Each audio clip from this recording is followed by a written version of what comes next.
Ebriamente gravados em algum lugar do mato, de Dourados, interior do Mato Grosso do Sul, a cidade que contratou a Pocotó Soluções Ecológicas para a Limpeza dos Canteiros. Esse é o seu podcast Direito do Mato. Eu sou Fabrício Brown e não é porque as coisas estão dando errado que começarão a dar certo. Eu sou o professor Fernando Machado, clamou este pobre e o Senhor o ouviu e o salvou de todas as suas angústias. Aqui é o professor Vinícius de Almeida e se tem uma frase que desestimula uma pessoa é dizer: se esforça mais e você consegue. Né? Irmãos e irmãs, estamos aqui reunidos mais uma vez para gravar o nosso podcast Direito do Mato e temos aqui que agradecer mais uma vez a você que nos acompanha, que nos ouve, a você que participa conosco deste bonito projeto do Direito do Mato. Então fique o nosso agradecimento. Agradecemos a todos aqueles que estão nos acompanhando diariamente, semanalmente e pedimos sempre que você continue nos acompanhando. E não deixa de conferir as nossas redes sociais. Acompanhe a gente lá no nosso perfil no Instagram e também no Facebook. E se você quiser acompanhar os episódios passados, confere a gente nas redes de streaming, em todas as redes de streaming como YouTube, Spotify, Orelo, Deezer, Google Podcast, Apple Podcast e muitas outras que você pode imaginar. Dá uma olhada lá, acessa, curta, comenta, compartilha, porque assim você ajuda a fortalecer mais o projeto Direito do Mato. E não se desestimule com esse projeto e continue nos ajudando adquirindo a nossa maravilhosa caneca, que serve tanto quanto para tomar o seu café, quanto para um adorno, dada a sua beleza excepcional. E hoje temos mais um podcast estilo freestyle jurídico, né? Exatamente, né? E aqui cada um vai trazer uma notícia que tenha pertinência temática, né? Então vamos lá. A segunda fica pro Vinícius. STF derruba a lei que permitia a venda de remédios para emagrecer. O STF derrubou nessa quinta-feira, por 7-3, lei que permitia a produção, comercialização e consumo de 4 medicamentos para emagrecimento: sibutramina, anfepramona, femproporex e mazindol. Quem nunca, né? A análise do tema foi retomada nesta quinta com os votos dos demais ministros. Para o STF, cabe à Agência Nacional de Vigilância Sanitária tomar uma decisão sobre o assunto. Os ministros também citaram que outros países proíbem as substâncias por potenciais danos à saúde. A lei foi sancionada em 2017 pelo presidente da Câmara na condição de presidente da República em exercício. Os medicamentos podem ser vendidos mediante receita médica específica. Em nota, a Anvisa afirmou que a decisão abre aspas, um reconhecimento da competência técnica e legal da Anvisa sobre a avaliação da relação de risco-benefício de medicamentos utilizados no Brasil. A Anvisa mantém a posição de que os riscos do uso dos 3 medicamentos superam significativamente os seus benefícios. Dessa forma, deverá dar encaminhamento para retomar a vedação sobre o uso e comercialização dessas substâncias no país, diz a agência, né? Então, nós tivemos aqui um caso emblemático, né, em que um hard case, em que nós tivemos uma lei no Brasil, manifestação do poder legislativo, representante do povo. Então o povo queria que fossem vendidos esses medicamentos no Brasil, sobretudo aqui o mais conhecido, que é a sibutramina. Sabe quem foi o autor do projeto e era presidente da Câmara na época, tudo mais? Não sei. Rodrigo Maia. Tá explicado. Faz sentido, né? Faz sentido, né? Então talvez aqui ele legislou em causa própria, né?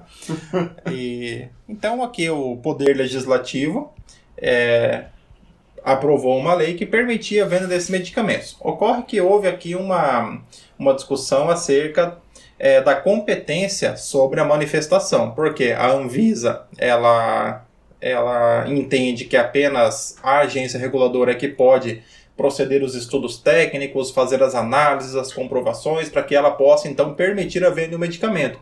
Não poderia o legislador, que, embora tenha competência para a representação do povo, não tenha competência técnica para analisar os riscos da substância. Esse Femproporex aí, quem já tomou, eu já tomei essas combinado de droga. Não que eu precisasse emagrecer ou precise emagrecer, mas ele deixa você ligadão, acelerado, num ritmo assim, dá uma sede do caramba. Fica tomando água o dia inteiro, fica ligado, fica acelerado, né? E combinado com esses outros, assim, você não sente fome, você passa o dia sem comer e trabalhando, produzindo. É uma maravilha. Tudo bem que você fica viciado, dependente, né? Mas tirando esses efeitos colaterais aí, o resto é tudo muito bom, né? Aqui, o único que eu já tomei foi a castanha da Índia Atalaia, né? É? Fora esse... Você já tomou aquele Goji Berry também, não sei o que, outras coisas? Qual? Goji Berry. Goji Berry.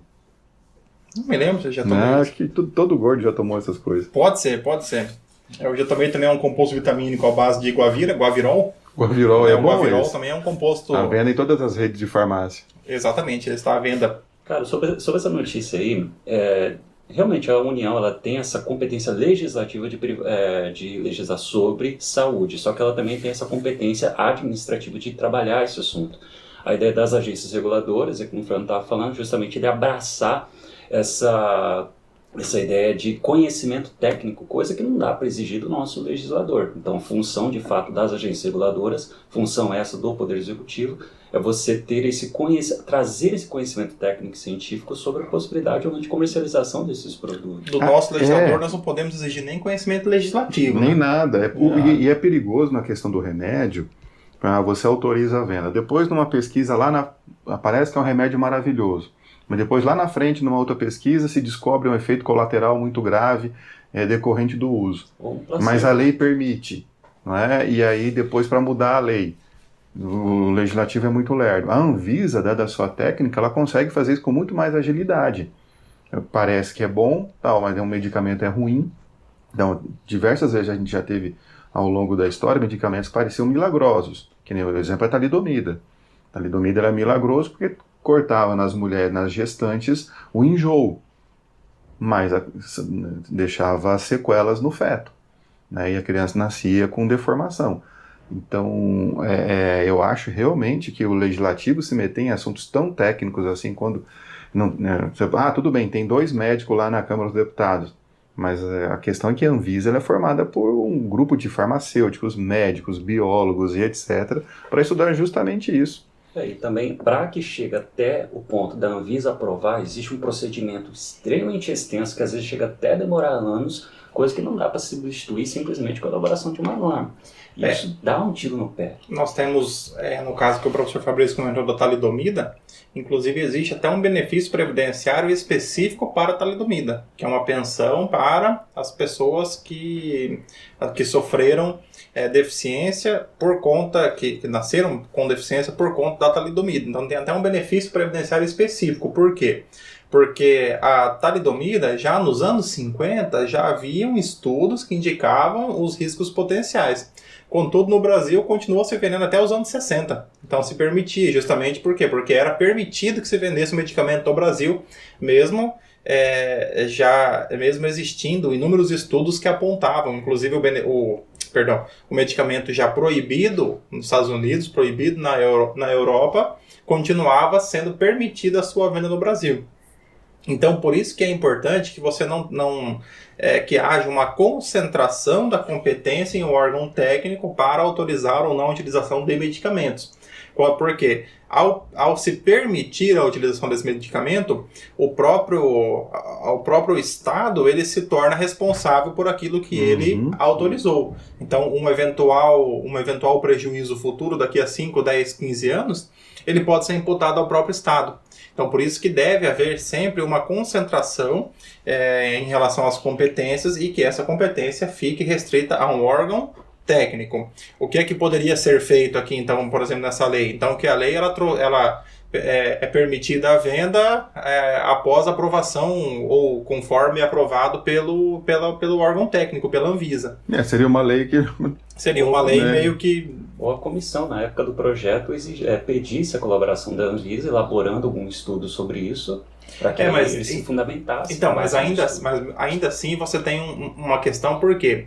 Porque quando você tem um órgão administrativo, o órgão administrativo ele tem decisões que podem ser revistas a qualquer momento. Então, a chamada auto-executoriedade do ato administrativo. Então, a qualquer momento, a Anvisa, por exemplo, ela autorizou daqui a 6 meses surge um novo estudo da agência russa que aponta para que houve um efeito, e a Anvisa então pode rever com esses resultados a sua decisão, e ela pode, a partir do momento em que a Anvisa colabora com uma lei, é a lei que passa a autorizar. Então teria que ser feita a alteração legislativa para que Então, assim, o ideal mesmo é que fique na competência. Não dá para exigir do nosso legislador essa agilidade. Exatamente. E o interessante da Anvisa é que ela é formada por cargos de carreira, né? São por concurso público.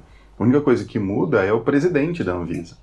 É o chefe que é por indicação. Mas todo o resto são servidores públicos, que têm uma certa independência das mudanças políticas e das vontades políticas. Então, você muda o presidente, mas o presidente ele só conduz. Quem dá a palavra é o conselho lá, deve ter um nome bonitinho para isso, que se reúne e vai dar o parecer deles pela aprovação ou não. Então é importante que seja um órgão de Estado e não um órgão político a decidir isso. Isso dá dois problemas muito importantes. A ideia da deferência administrativa.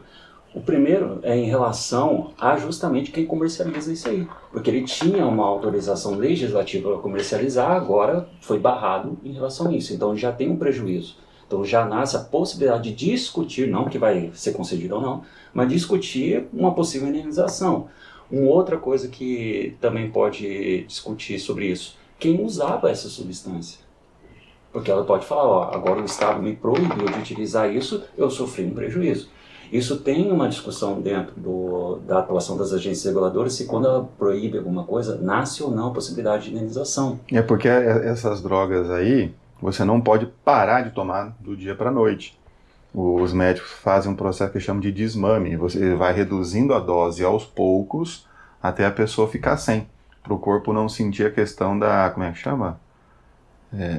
Abstinência. Da abstinência. Né? Senão a abstinência, a pessoa fica com dor de cabeça, etc., passa mal. Então vai diminuindo a dose, devagarinho até que ficou sem. Então, agora não pode mais vender. E essas pessoas que estavam tomando? Então tem que... É complicado isso, né? E aqui certamente que houve um lobby gigantesco da indústria farmacêutica em relação aos deputados, né? Sim, eu acho que a origem da lei é por causa do lobby, né? Porque é muito específico e assim, medicamento para emagrecimento, para depressão, são os medicamentos que tem um maior potencial de venda, né? Você não vê um lobby para medicamento para malária, porque malária é comprada apenas pelo poder público de países muito pobres, não é doença de país rico. Então você não vê lobby para malária, para leishmaniose, para doença que é de país pobre, né? Agora, para a questão do emagrecimento, que é uma pauta, digamos, que tenha muito mais visibilidade. Eu não tomei nenhum desses medicamentos, também não tomaria, porque eu já mantenho uma dieta saudável, equilibrada e exercícios físicos regulares.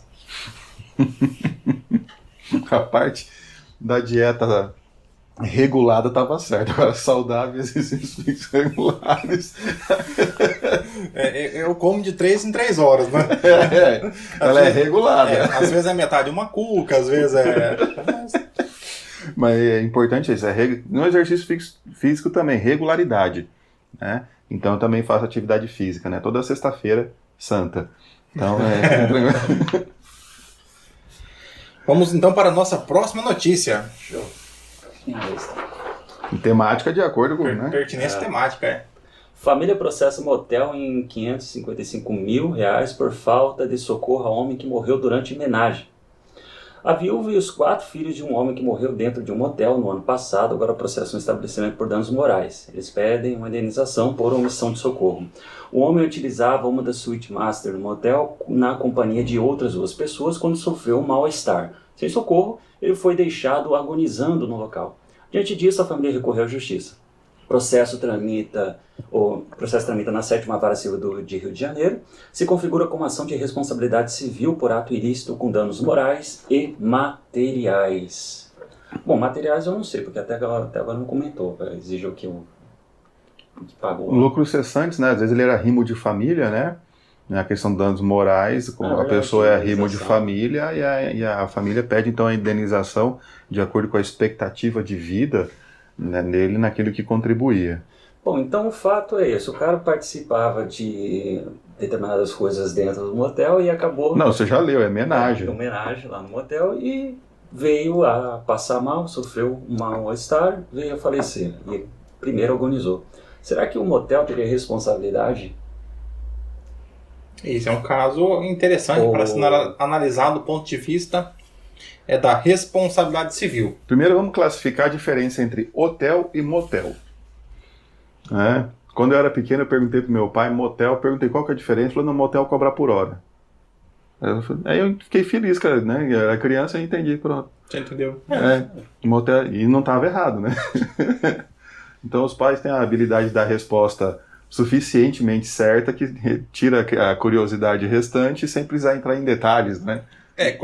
Eu viajando com o meu irmão ainda pequeno uma vez, ele viu a placa e falou assim, o que é um motel?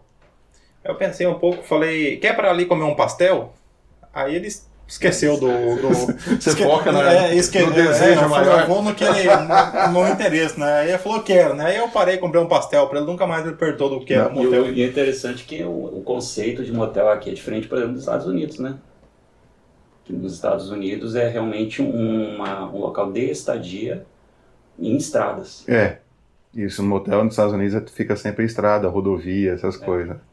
Diferente. O Brasil deu aquela tropicalizada no conceito. Às vezes começou querendo pegar a moda dos Estados Unidos, né? Mas daí o brasileiro falou assim, interessante aqui, é mais fácil chegar, parar, entrar e sair, né?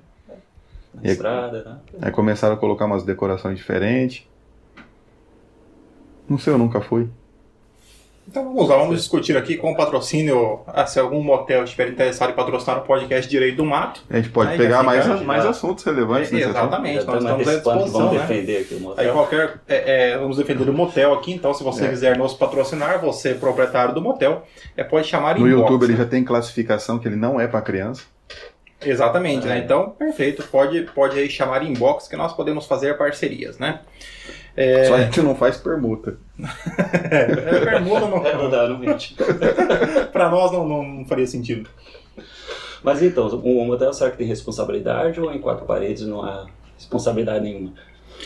A questão aqui primeiro, a responsabilidade seria por um ato, por uma omissão. Certo? Então, a responsabilidade pode decorrer de um ato omissivo ou de um ato comissivo. Então, nesse caso, seria uma responsabilidade por omissão, porque o motel, em tese, não teria, então, prestado socorro ou não teria ali dado o devido encaminhamento adequado para a pessoa que acabou morrendo, né? O primeiro ponto que nós teríamos que analisar aqui seria, poderia ter ocorrido uma culpa exclusiva da vítima, nesse caso?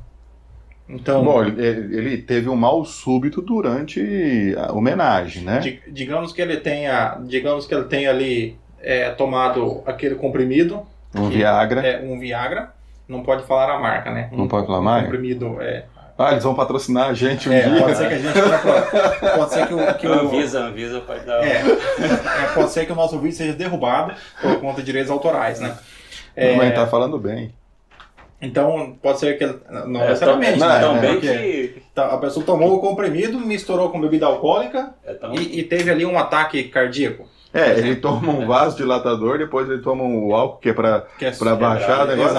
Aí o organismo não entende o que ele tá querendo. Então, e aí ocorreu aqui o mal súbito, ele já tinha um problema de coração, por exemplo, então poderia ter havido uma culpa exclusiva da vítima?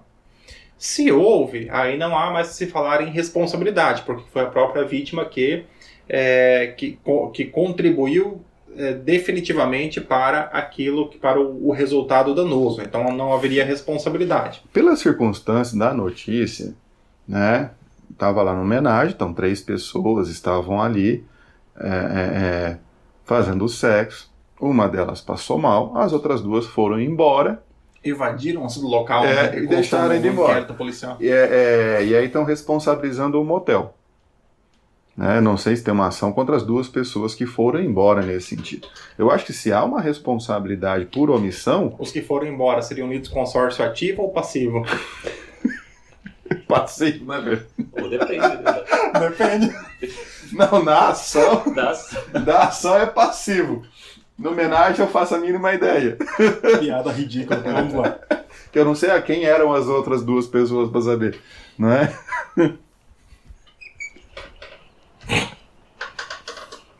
Então vamos lá. A quinta série não sai da gente, não tem como.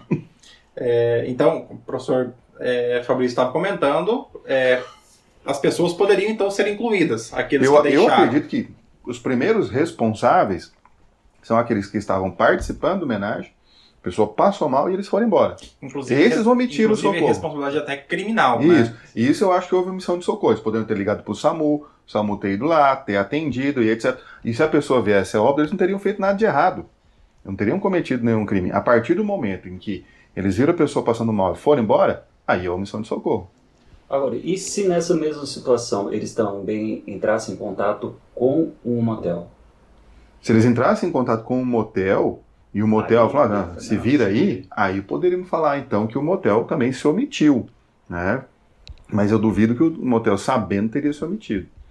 Aqui nós temos uma outra questão também, é que o professor Fabrício pode falar melhor sobre isso, mas existe uma responsabilidade civil específica daquele que hospeda, daquele que... O Código Civil ele diz lá no seu artigo 932, são também responsáveis pela reparação civil os donos de hotéis, hospedarias, casas ou estabelecimentos onde se albergue por dinheiro pelos seus hóspedes, moradores e educandos. Então o motel poderia ser equiparado a um estabelecimento que se alberga por dinheiro. O motel é um hotel com outro nome, né? Ele é um hotel. Tá. Né? Então se alberga por dinheiro e ele responde pelos danos pelos seus hóspedes, moradores e educandos. Mas eu acho que tem que analisar isso, tem que ser caso a caso. Então, vamos dar um exemplo assim.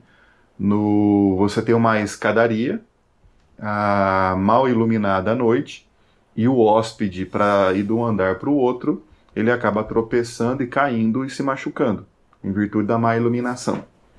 Então, o hotel vai responder por esse dano. A pessoa está tomando um banho, o chuveiro é elétrico, ela acaba tomando um choque. Ele vai responder por esse dano. Alguém invade.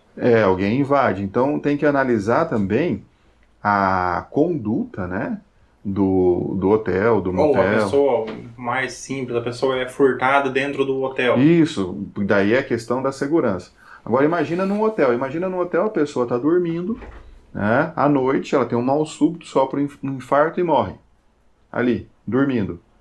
Que contribuição o hotel teve para a morte da pessoa?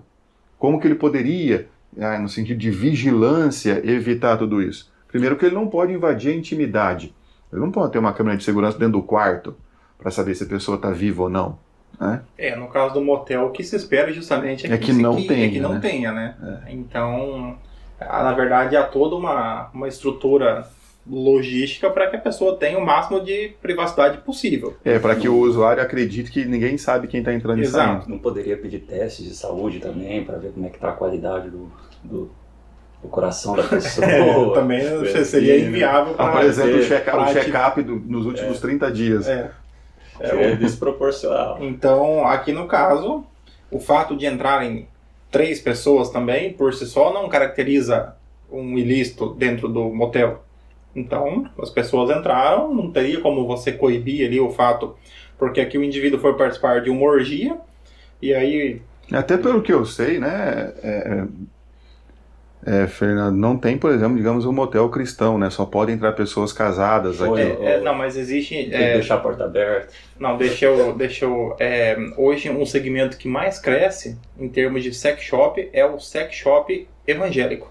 Sex shop gospel. Esse é um segmento que tem... A saia um pouquinho acima do joelho. Que tem 3 dedos acima do joelho, né? Nossa!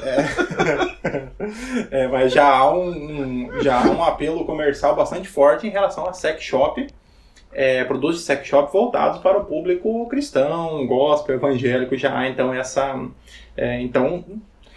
Então, assim, não me surpreenderia se surgisse um motel cristão. Também não me Mas como é que faz? Tem que apresentar a certidão de casamento na entrada? apresenta a certidão, Autorização do padre. né? Tem que ter uma capela ecumênica. Então, são alguns requisitos que você teria que cumprir ali. Aí né? você tem o quarto católico, que vai ter a cruz com o terço pendurado em cima da cabeceira, com a foto do Papa. Aí tem o quarto evangélico, que não pode ter designação de santos. Então Provavelmente vai ter uma caixa de som no canto e 2 cadeiras de plástico. pode ser que tenha, pra pode ser que imitar o tenha. tempo. Exatamente, né? Para entrar no clima. Então são vários. Mas As músicas voltando. da Flor de Lis. Mas voltando aqui. Estamos dando ideia, pessoal que quer empreender aí. Ó, Exato. Se Não, a você gente tá dando ideia. Pega a visão. Eu queria Rick Chester, né? Pega a visão, Vamos ver em questão da responsabilidade, então, dos demais participantes. Bom, eles... Da orgia, né? Não, homenagem, né? Qual a diferença, Vinícius? A notícia falou, são 2. A notícia falou, são 2. E se fosse orgia? Aí seria já um... Tende ao infinito. Tende a criatividade. Ok, então 3 é homenagem. 4 pra cima é orgia? Já é brincadeira. É suruba, orgia, bacanal. Perfeito, bom. É muito bom ter esses conceitos, professor Vinícius. E quem diria, né? No direito se estuda isso. Mas analisando aí, então, a responsabilidade dos 2 aí que participaram. Eles presenciaram aquilo lá e acabaram indo embora. Será que poderia falar em excludente de responsabilidade desses 2 se o cara tivesse comunicado, falar, rapaz, tomei um negócio aqui, tô sentindo suador aqui, essa tá palpitando. Eu acredito que não, porque foi omissão de socorro, né? O pessoal passou mal, etc. e tudo, então é omissão de socorro. Ele deveria ter sido avisado. Ó, liga na portaria do motel, o cara tá morrendo aqui, motel liga pro SAMU, né? Toca pra SAMU. Aquela música Você chama o SAMU? aquela música da gloriosa... esqueci o nome dela. Pra ver que é gloriosa. Eu perdi a referência. Toca pra SAMU, procura depois no Spotify. Aí você vai entender que tem tudo a ver com essa notícia. Tá, eu não vou procurar, mas tudo bem. E se nessa questão dos 3 houvesse a estipulação de uma palavra de segurança, uma chave de segurança, e não foi dita, será que exclui ainda a responsabilidade deles? Você tem um contrato entre eles, né? Mas o contrato se sobrepõe ao direito à vida? Bom, nenhum direito é absoluto. A vida não? Mas qual seria a palavra de segurança? Miocárdio, Unimed? Unimed. Tá escurecendo. Não pode ser Schwarzenegger, né? Paralelepípedo. Paralelepípedo também, papiracrígrafo. Então vamos lá. Bom, aqui fechando essa notícia, particularmente eu na condição de julgador entenderia que o motel ele não tem responsabilidade, uma vez que o motel, pelo que a notícia nos traz, ele não foi comunicado de que havia alguém passando mal dentro do quarto. Do mesmo modo que o motel, enquanto estabelecimento, ele não tem como ele não tem condições de manter o controle em relação ao que as pessoas praticam dentro do quarto. Então há justamente uma questão de discrição e sigilo que impede que o motel tenha um acompanhamento efetivo do que acontece dentro ali do seu estabelecimento. Não houve nada que em uma eventual área comum que pudesse demonstrar que o motel tivesse condições de ter conhecimento. Se houve aqui alguma responsabilidade, foi com relação àqueles que estavam acompanhando a vítima e que se evadiram sem comunicar às autoridades sobre o que ocorreu. E da mesma forma que pode ser que ocorra também uma culpa exclusiva da vítima, né? Se o seu coração não estava assim tão em perfeitas condições, ele ao submeter a uma homenagem, né? São 3 homenagens, né? A uma homenagem, possivelmente, que se ele fez o uso de alguma substância para potencializar o seu desempenho não comunicou eventualmente, né? Ou se ele tomou um Viagra sem prescrição médica, né? Então aqui possivelmente ele assumiu o risco de ter um problema de saúde que pudesse acarretar aqui o resultado danoso, né? Chamado resultado danoso. Então eu acredito que não há responsabilidade do motel nesse caso. Impressionante. Imagina se tudo que desse errado dentro de um quarto de motel, o motel fosse responsável. Quer ter de brocha processando o motel, então? Aí nós temos no caso que é culpa exclusiva da vítima. Ou impossibilidade jurídica do meio, Ele né? fala que ficou muito distraído com a decoração, muito espelho, ficou constrangido. Então vamos para a nossa terceira notícia. E para nossa última e derradeira notícia também, seguindo o ineditismo daquilo que acontece, TRT da 2ª Região apura a conduta de juiz do trabalho que vestiu camisa do São Paulo em audiência e escreveu o hino do time em decisão judicial. O TRT da 2ª Região é da São Paulo capital e litoral, né? A região metropolitana de São Paulo e o litoral. O juiz Diego Petassi, né, juiz substituto em Santo André, no ABC Paulista, em uma das audiências feitas por videoconferência, estava vestindo a camisa do São Paulo Futebol Clube, né, clube do coração do professor Fernando. Correto. Então estava lá. E também, em virtude disso, está sofrendo um processo administrativo perante a Corregedoria do TRT da 2ª Região. A Corregedoria, inclusive o voto do relator, é no sentido de que a maneira como ele se portou é incorreta, é falta de decoro e de compostura. A conduta do magistrado configurou o procedimento incorreto, agindo com falta de decoro, de compostura e em desacordo com o Código de Ética da Magistratura e com o cumprimento dos deveres do artigo. E impôs a ele a aplicação de uma pena de censura. Até o próprio corredor fala assim, o fato de você ter um tom descontraído, sem constrangimentos, sem muito formalismo, né, e mesmo que os presentes não tenham nenhuma objeção, não faculta ao juiz, na direção dos trabalhos da audiência, ficar fazendo homenagem ao clube do coração, como colocar na ata, né, de conciliação o hino do São Paulo, em virtude da celebração desse ano. São Paulo foi campeão estadual? Foi campeão paulista. Foi campeão paulista e foi em virtude, né, de ter... É bom usar o microfone, Fernando. Ajuda bastante. Eu tinha esquecido do detalhe do microfone. Eu só tinha uma obrigação, que era usar o microfone e consegui não usar. Agora, mas você ficar vivo também ajuda a não morrer. Vocês dois não vão embora e me abandonam morrendo aqui. Não vai. Comissão de socorro, né? Eu aviso o SAMU. Deixa a porta aberta, avisa o SAMU, deixa a porta aberta e vai embora. Bom, voltando. Então foram duas situações, né? Ele, em uma situação, usou a camiseta do São Paulo, numa audiência por videoconferência. Em outra situação, na ata da audiência, escreveu o hino do São Paulo. O juiz disse que o juízo de primeiro grau, ele não fica obrigado a usar a toga, né? Só os juízes do segundo e terceiro grau ali tem que usar a toga. Mas, mesmo assim, se exige do juiz, né, um pouco de compostura, pelo menos usar a camisa social, um terno ou uma gravata. Em algumas questões você pode até dispensar a gravata, mas não dá para ficar usando camisa de time de futebol, né? É igual quando a gente vai sair com a esposa, ela se arruma toda e etc. E eu querer sair com a camisa do Corinthians. Não pega bem nessa situação, né? Exato, né? Acho short chinelo. Uma que é X do trabalho, ela já é um pouco mais... Descontraída. Então o pessoal usa terno colorido, usa camisa manga curta com gravata. Gravata de crochê. Então assim, é um pouco mais calça marrom com camisa vermelha. Calça marrom com blazer amarelo. Então assim, colorido. É normal isso na X trabalho. Até os advogados trabalhistas, eles têm um tom de cores um pouco mais alegre, eu diria. Exato. Normalmente ele é um pouco mais nesse... É um espaço fashion. Isso.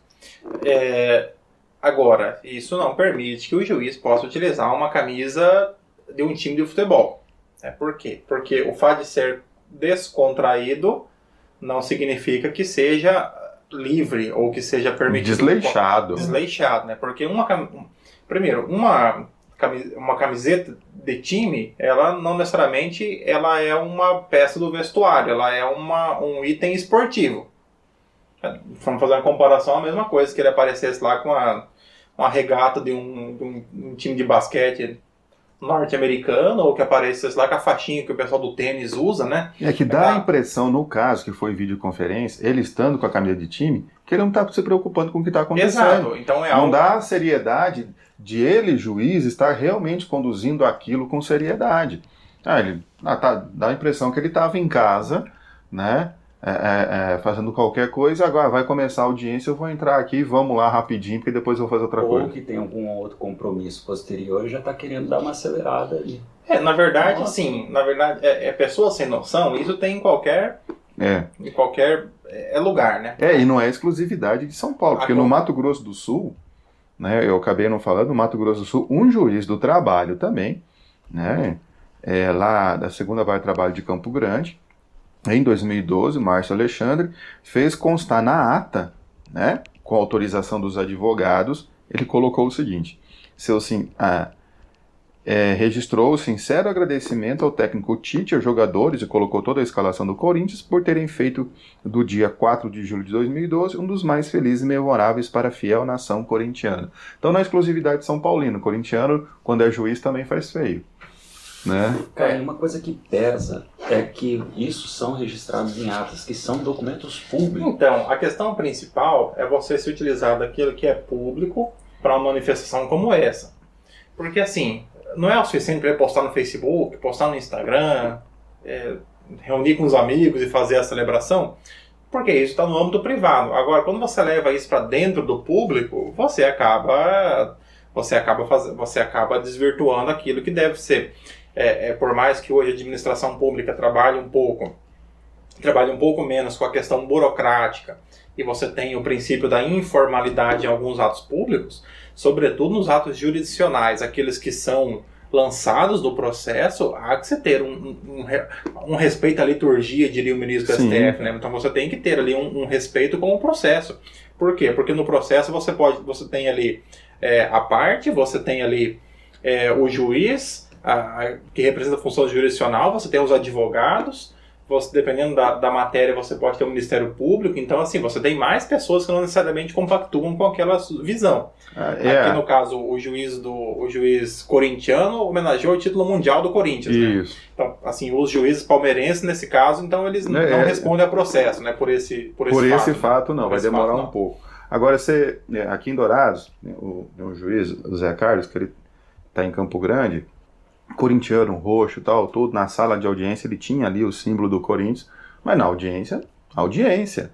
Né? Quando terminava a audiência, eu por ser corintiano também, acabou a audiência, a gente conversava sobre o Corinthians e etc e tal, tava na fase boa do Corinthians nessa época de título e tal, tudo. Se fosse hoje não teria assunto? Não teria assunto, entra e sai da audiência sem falar sobre futebol, que é melhor, é menos constrangedor. Mas encerrada a audiência, eu ia ficar às vezes 40 minutos conversando com o juiz ali, amenidades, normal, de duas pessoas ali falando sobre futebol. Agora, durante a audiência, é a audiência, você vai com seriedade, tudo certinho, né, sem